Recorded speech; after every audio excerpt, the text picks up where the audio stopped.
guys. All right, welcome to Unit 3, Lesson 3. We are going to graph linear equations. So remember, linear means lines, straight lines. Equations have equal signs, so we're going to be graphing the equations of straight lines, okay? So we have some steps here. Our first step is to make sure that the equation is in slope-intercept form, which is this y equals mx plus b. Then we can graph it in Desmos. Identify your y-intercept, which we can get very easily from Desmos, and then sketch your graph or match the graph. So we're going to graph match. Okay, so number 1 here, we have y equals 3/5 x minus 3. So is this in the form y equals mx plus b? We'll have y equals on one side of the equation by itself. That's what we need. Some number times x plus or minus b. That's perfect. That's what I needed. So I'm going to come to Desmos. I'm going to type this in, y equals 3/5 x minus 3, and it graphs the line for us. So if we remember, my y-intercept is where we cross the y-axis, and in Desmos, it tells me that. I can just click on it, it tells me my y-intercept. So my y-intercept is 0, -3. So I'm looking for the line that crosses the y-axis at -3, and it's going to increase from there. So it's a positive slope, okay? So I'm coming back to my notes. I'm looking for the one that crosses at -3. Well, this is above 0, so this is some positive value. I don't even care about zooming in to figure out where it's at. It's a positive, so it's not right. This is positive, so that's not right. This one looks like it's negative, and this one looks like it's negative. And it looks like they're crossing the same spot, so I'm going to assume both of them are 3. But we said our graph had a positive slope. It was increasing. So that's the next thing I'm going to look at. I'm matching my graph to the slope. And here I see this one is increasing, so there we go. Boom, that's my graph. Okay.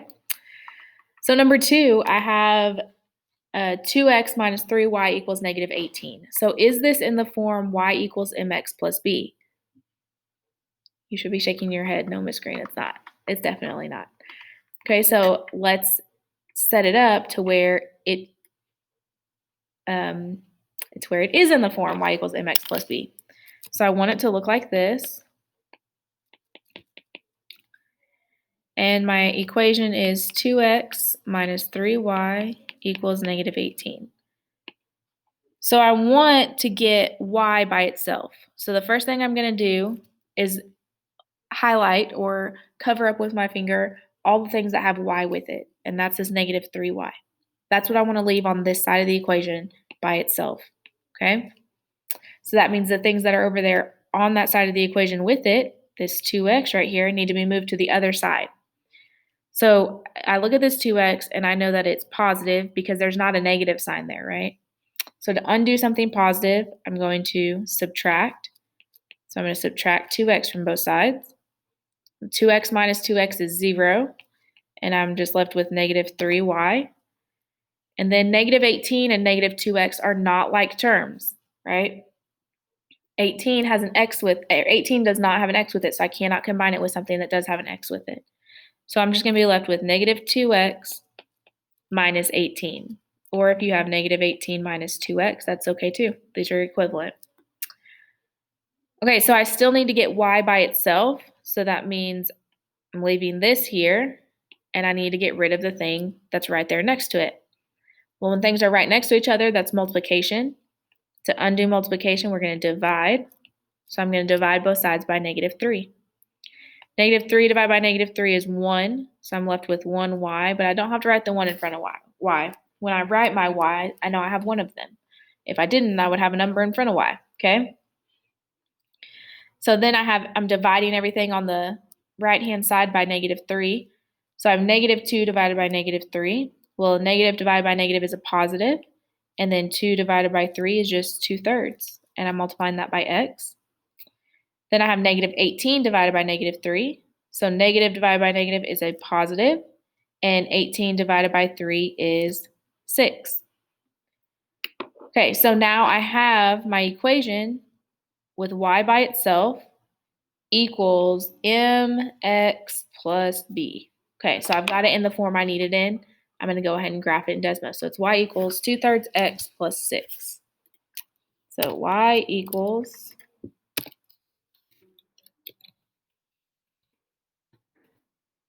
2/3 x plus 6. The reason we have to solve for y is because Desmos will not graph it if it's not solved for y. So I have 2x minus 3y equals negative 18. Negative 18. See, it's giving me an error. It's not going to graph it. If you're using the Desmos app on your computer, or if you're using the Desmos website, it might graph it for you. It probably will graph it for you. The Desmos that I have in Canvas, so on my Canvas on the side here, if you click this Desmos link and go to this website, this is the Desmos that you're going to use for the STAR test, and it will not graph these equations for you. So my suggestion for those of you working at home is to do what I'm doing. Solve for X or solve for Y. Use Desmos, the Desmos link I have provided for you, so that you know how to do this when it comes time to take the STAR test, okay?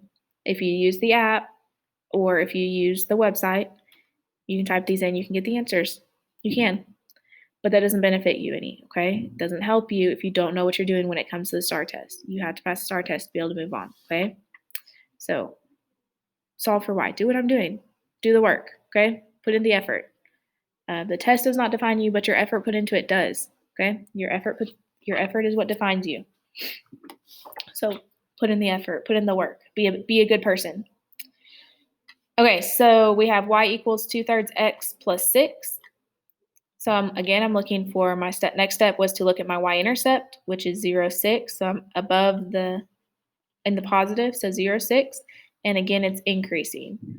I'm going to come back over here. I'm looking for 0, 6. Well, this is a positive 6. This is a positive 6. This is down here at the negative. It's below 0, right? So that's not it. And this is below 0, so that's not it. And we were looking for the line that increased. So it's not A, it's going to be C. So ultimately, this is pretty easy. You can type things in Desmos, you can match your graphs. This is already easy, right? So make sure you're using the right Desmos. Make sure you're teaching yourself how to solve for y. This is the biggest struggle we have here is solving for y, okay? All right, the next thing is there's an activity. So click on graphing linear functions. It's a Google Cloud assignment. Remember on these assignments, you have to submit them in Canvas, if it will load. So it gives you a submit button right here. You'll submit and it'll give you a date and time underneath here, okay? So make sure you submit. This is my suggestion. As you work through it, click submit before you close out, because even if you're not done with it, you've turned something into me and that's better than a 0, right? So submit it as you go, because you can submit it as many times as you want. And every time you submit it, I'm hoping that it notifies me. I think it does. Every time you submit it, I hope it will notify me that you've resubmitted it. And then, like, if you forget to go back and finish it, you at least can get partial credit for the things that you did do, okay? So before you close out, every time click submit. That way you know you turned it in. Okay, so you're going to click graphing linear functions and open this up. I'm going to have to go in just a second because I got kids coming to my room. This is one of those documents that turns green as you get the answers correct. So you're going to solve for y, get y by itself. You're going to graph it in Desmos, and then you're going to pick the graph that matches it. Okay? This is pretty easy. I think you can handle this. Y'all have a good day. Let me know if you're struggling. Let me know if you need help. All right? Use Desmos to your advantage. Use it to your advantage. All right? See y'all later.